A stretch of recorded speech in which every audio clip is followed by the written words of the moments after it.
it's good to be here, and it's good to follow Judy. I'm going to try to build on what Judy has just introduced about this online world that I think we all understand is a large part of the world that we all inhabit, and will even be a bigger part of the world that we all inhabit in the future. And then I just have to know how to change the slides. I wonder if this will do it. No? There we go. Okay. So to make this personal, this is my late mother. And this is an actual quote from my late mother when she was about 90. I can't do my mom's voice, but she had a very precise way of speaking. And in her very precise way, she said, "Clayton, the internet is a corner I will not turn." Now, why would a well-educated, extremely intelligent person like my mother say something like that? And here I'm going to channel over the next couple of slides Greg Vanderheiden of the University of Wisconsin, who many of you know. And Greg has a much fuller and more entertaining version of this, but I'm going to do my best to give you the flavor of it. So Greg starts with a picture something like this. So that's what the web, the internet, is like. Okay? But it's even worse than it looks to us, and this is what Greg does a great job of pointing out. So I talked to my mom. Well, Mom, there are these windows. Windows? Any windows there? Well, there are those things with the scroll bars. Scroll bars? I mean, we don't realize how crazy we are when we talk about this stuff. And you look at it from the point of view of somebody like my mom, who has no clue about any of it. And to the extent that she got a glimpse of it, she didn't want to have anything to do with it. Okay? Well, I'm glad to say that the story got better. So I was working at the time with a small startup, which is still kind of limping along, called Caring Family. And they developed a technology some of you might possibly know of, a commercial technology called Presto. It's a little bit like what I'm talking about here. Caring Family was somewhat more capable, but sadly less commercial so far. They developed a gizmo that had a two-button interface. One of the buttons was the on-off button. It had only one other button that was needed to operate this thing, and which allowed my mom to receive and send, for that matter, emails. She didn't even know they were emails because they came to her in paper form. When she passed away, I took a photograph of the binders which contained the some 2,500 messages that she had received from me and other members of my family. Okay, so what this says is that even somebody who doesn't want to turn that corner can turn it if the face of the internet is made something that's simple enough for them to feel comfortable with. This is another piece from Greg and his students. So this is an email interface called Easy One Communicator that Greg and his students have developed, which shows a face of emails. If we go back a couple of times, and, that's what we all suffer through, but that's what people could get, where it looks like mail, and when you send something, I'm not going to show the little animation, but this little mail truck comes out and it picks up the letter and it goes off the screen, so you know something happened. One of the things Greg points out is, somebody who's new to this stuff sends you an email, and then they call you up and they say, "I did something wrong. My email disappeared, and I don't know what happened to it." Well, it got sent. Okay. So, but a point to make about this is just another skin on the same internet that we all use. This is Gmail under the hood. Okay, it has picture sharing that I won't show you here, and that's Picasa under the hood. So one of the many marvelous things about the technology we're talking about here is how polymorphic it is. So it can be made to look in whatever way we want to make it. So responding to this opportunity, there's an international initiative, informally GPII, the Global Public Inclusive Infrastructure Initiative. This is something that I'm happy to say has been supported from its origin by NIDER, largely through support of Greg Vanderheiden, I mentioned again as sort of the leader of this. And the key notion is this: a person like my mom or anybody else can create a specification of how they want things to be presented to them and how they want to be able to interact with them. This can include many of the things that have been talked about here and other things that haven't been mentioned explicitly. So I'm a person who needs bigger fonts these days than are usual, and I could put that in my specification. I could say, well, the default font I want to have is this size. I can put that kind of information into this specification, The specification is then used to automatically personalize all my interactions in the online world. That's the vision. Here's a kind of a pictorial representation of it. That has the famous cloud. So the cloud is just all those computers out there in the world that we access without knowing it through the internet to get work done for us. So the way this works is I put my specification of how I want things. I put that up in the cloud. When I sit down at a browser or other technology also, but let's take the browser case, the browser automatically accesses that information and uses it to customize the presentation of anything else that I look at or interact with. And something I need to perhaps clarify here, when this says modified browser, you might be thinking, oh, this is some special thing for people with disabilities or whatever. That's not the vision. The vision is everybody's browsers will be modified in this way. And the work that's being done to realize this actually includes participation from Microsoft and the Mozilla Foundation with the aim to at least making Internet Explorer and Firefox actually participate in this game. Again, not on the basis you have to request a special version of your browser do this, but just because that's just what browsers do. So as I've already mentioned, UPI was supported with funding from NIDER initially. The major implementation work is being supported by the European Commission with also significant contribution from the government of Canada, some US foundations, and also NIDER is also funding part of that as well. So I'm not going to go through this in detail, but NIDER has a cloud computing initiative that includes some pieces of this and a bunch of other projects, mostly in cooperation with other agencies that are mentioned briefly, that are briefly there. So what can we do on the basis of being able to personalize this online world so that people's individual requirements are being met? Well, there are lots of things, and some of them have been mentioned. So the example with my mom or with Greg's Easy One communicator supports actually a lot of communication, but we can note family communication. I've highlighted community participation or communication as well. One of the things that we see in the life model that many of us are experiencing nowadays is that people move late in life. And that sadly often means breaking community ties. Well, the technology is available now to help people maintain the ties back to their church group or other civic organizations that they might have participated in.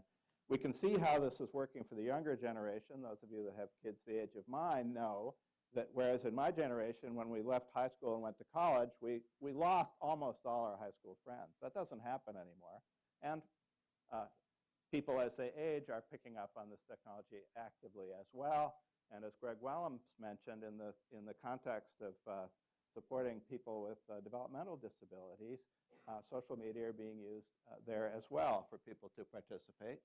I was involved in a discussion at ANCOR recently, which is the trade association for organizations like Greg that provide support to people with disabilities in the community.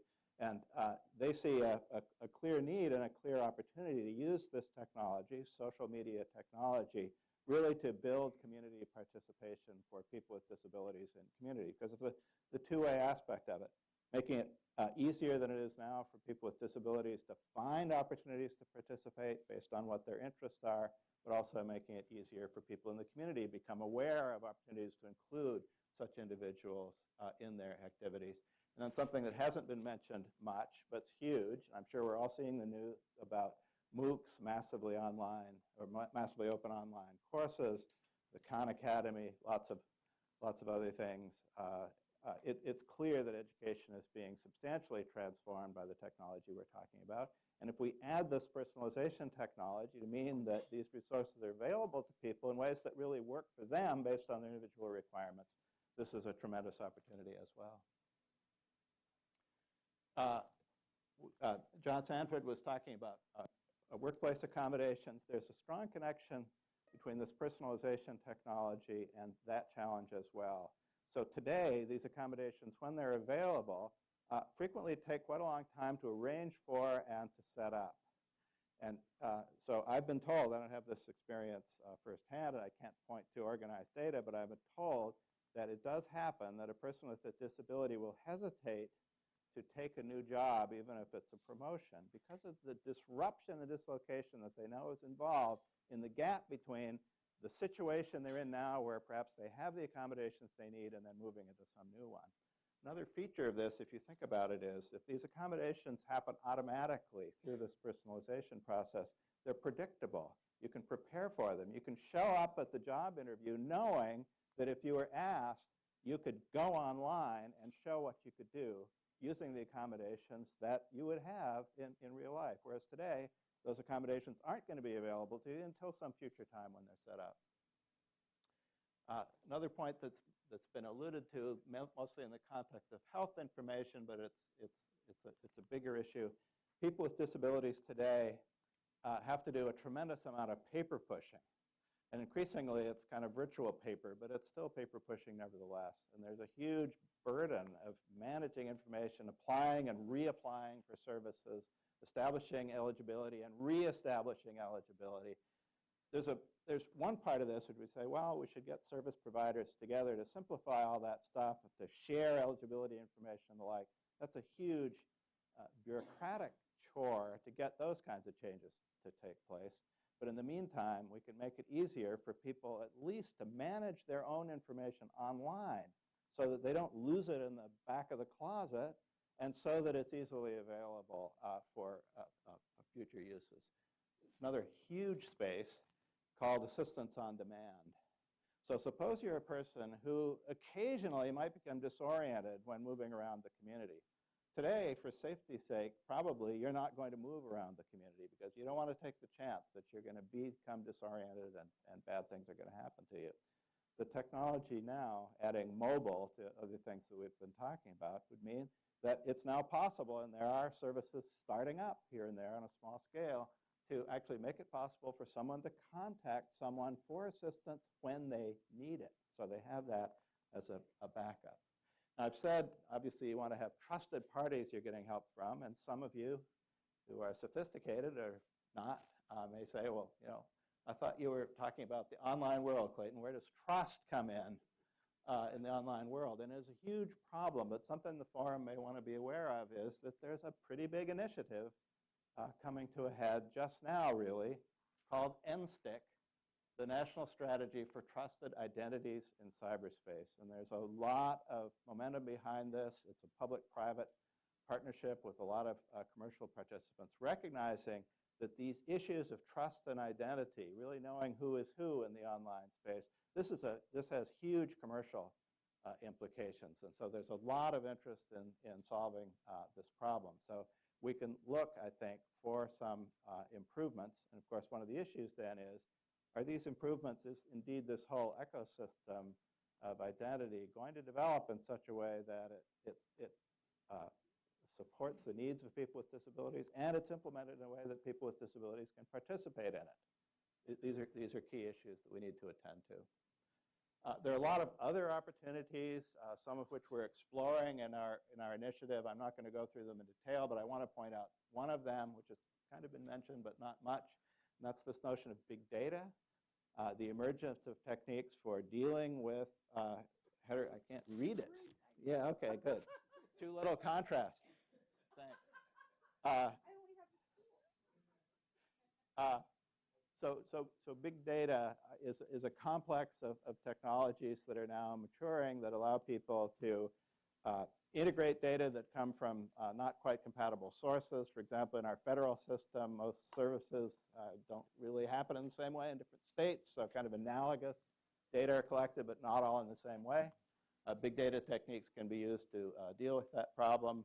A lot of important data is captured in what's called free text form as opposed to structured form, and there are so-called text mining techniques which are evolving to allow the extraction of useful structured data from those clinical notes that form a big part of the records that we're keeping nowadays. So there's a huge opportunity to use those technologies for service improvement here. So to summarize this, what I've tried to argue is that there's enormous potential here for a wide range of services, of which I've indicated only a few. And if these can be made usable, which really means if they can be offered in a personalized way that meets the needs of people like my late mother, then this can do what we're all interested in here, greatly enhance independence. Technology is coming that will make these things more accessible and more trustworthy, but there is a but that's really important, or there's an if. So we've really got to support the initiatives that make all of this kind of thing happen for everybody. So this is an area where the cost difference between doing the kind of thing that Judy so eloquently called for, of making sure that the infrastructure that everybody uses offers these characteristics. If we can do that, it's really cheap to do it. If we try to do it on the basis of developing some sort of special support for it, it's pretty hopeless. And I'll come back to that NSTIC one again, and this is partly a call to some of you that might find this at all interesting. As far as I can tell, I'm the only participant among the hundreds in the NSTIC process that has a particular interest in disability. So there's a huge risk in a community like that they do all this great work, only, gee, gosh, we never thought about what might be in this for people with disabilities or what the issues might be for people with disabilities using it. So this is the kind of thing that I feel this community really needs to get into. Thanks.